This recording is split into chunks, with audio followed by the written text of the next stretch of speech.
degree of ad hocness, and so forth. The fact is that many times in science, we may prefer a theory which is less simple because it has, say, greater explanatory power or greater explanatory scope. It requires skill to weigh the different factors in theory assessment against one another in order to arrive at the best explanation. You can't always simply go with the simplest explanation. But leave those questions aside for this morning. I think Dawkins' more fundamental mistake lies in his assumption that a divine designer is an entity which is comparable in complexity to the universe. He thinks that the designer is just as or more complex than the universe itself. And it seems to me that this is patently false. As an unembodied mind, God is a remarkably simple entity. As a non-physical entity, a mind is not composed of parts. And its salient properties like self-consciousness, rationality, volition, are essential to it, in contrast to the contingent and variegated universe with all of its inexplicable quantities and constants. In contrast to that, a divine mind is startlingly simple. It is an uncomposed spiritual or mental substance or entity that has no physical parts whatsoever. Now, certainly, a mind may have complex ideas. It might be thinking about the infinitesimal calculus this morning, for example. But the mind itself as an entity is a remarkably simple entity.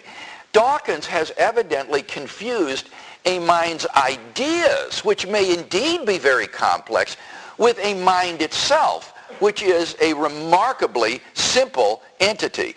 And therefore, postulating a divine mind behind the contingent and variegated complex universe most definitely does represent an advance in simplicity, for whatever that is worth. So it seems to me that step 3 of his argument is patently false, and therefore the argument again collapses even if it were valid in the first place. Other steps in Dawkins' argument I think are also problematic, but I think enough has been said to demonstrate that this argument does absolutely nothing to undermine a design inference for a creator of the universe, not to speak of it serving as a justification for atheism. All right, well, that concludes my remarks I wanted to make on this argument this morning. So who has a question that you would like to raise? Well, why are they true? Okay, this is raising a very profound question that is very much in discussion today. Namely, is naturalism, that is to say the view that there is no God and that we are simply the products of the random interaction of chance and necessity, is naturalism rationally affirmable?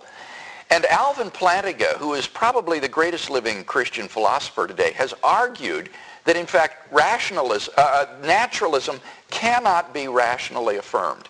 And the reason is the reason that the gentleman here just gave. Namely, if naturalism is true, then our cognitive faculties are the product of an evolutionary process which is not aimed at the production of true beliefs, but rather aimed at beliefs that help you to survive.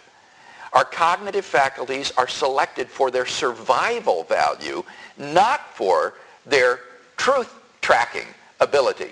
And Plantinga shows 5 or 6 different ways in which our beliefs could be survival conducive without being truth conducive.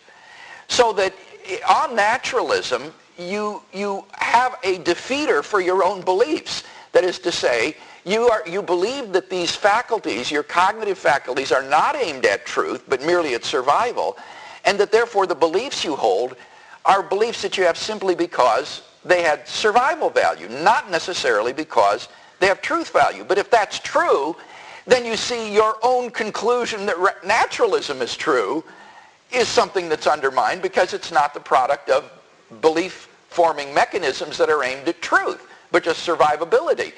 so that naturalism itself cannot be affirmed. So the naturalist is caught here in a kind of self-defeating circle. He believes in naturalism on the basis of faculties which naturalism itself shows cannot be trusted to produce necessarily true beliefs. So I think that's a very powerful argument that is very much in discussion today. This was actually a doubt that troubled Darwin himself. Darwin said, how can I trust a monkey's brain to arrive at these conclusions that I've arrived at? If my theory is correct, then it seems to undermine my own theory because I can't be sure that my cognitive faculties are really trustworthy.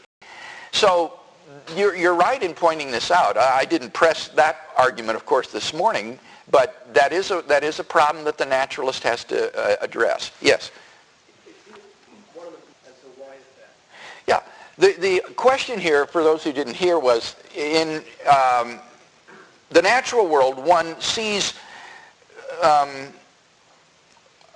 features of organisms that appear to be cobbled together or don't appear to be optimally designed. The panda's thumb is a favorite example of that, where it's not a real opposable thumb, but it's simply an elongated finger bone that he can use in a sort of thumb-like way. And some atheists or naturalists have tried to use this as an argument against design. I think the argument is flawed on a couple of counts. One is that I think it confuses optimality with design. It confuses optimality with design. To say that the world is designed is not to say that every organism is optimal in its design.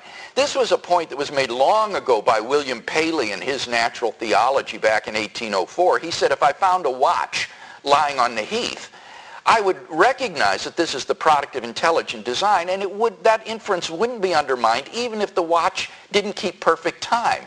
If it wasn't an optimal timekeeping device, but it went wrong sometimes and malfunctioned, that wouldn't undermine the inference to design. And I think Paley is clearly correct in that.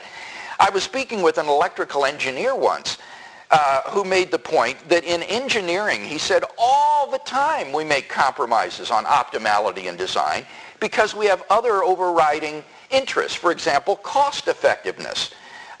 He said, I could design a system that would be optimal electronically, but it would be very expensive. Or it might be very large. It wouldn't be compact enough to fit into the space they want to use it in. So he says, as an electrical engineer, we understand the difference between design and optimality, and many times we'll give up optimality for other factors. So that you shouldn't confuse the fact that things don't have optimality with saying they're non-designed. In fact, when you think about natural organisms, it's not even clear what optimal design would be. For example, what would be an optimally designed bear? What would an optimally designed bear look like? Maybe he would have aluminum claws, so that they wouldn't break or something. Or maybe he would have wheels so that he could go very fast, in getting his prey. Well, I think you begin to see the idea may just be incoherent when you really think about it, to think about optimally designed natural organisms. All that the argument has to do to succeed is to show that these mechanisms do feature design and that they can't be explained adequately on the basis of naturalistic mechanisms. It doesn't have to prove optimality. One last point I want to make about this question is that most proponents of intelligent design don't disagree with evolutionary theory. They think that evolution certainly does have a role to play, and that therefore we shouldn't be surprised at things like the panda's thumb or other mechanisms, because within certain parameters everybody believes that there's a good deal of evolution. So it may be that there are microevolutionary changes that produce these sorts of non-optimal situations, and that would be quite compatible. In other words, intelligent design isn't incompatible with affirming evolutionary development or natural selection.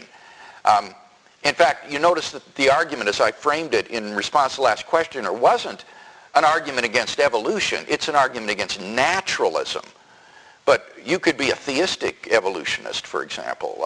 It's naturalism that's come under criticism here. Yes, over here? I think you're absolutely right. Again, I'll repeat the question. For Dawkins, as a materialist, the idea of an unembodied mind is just absurd.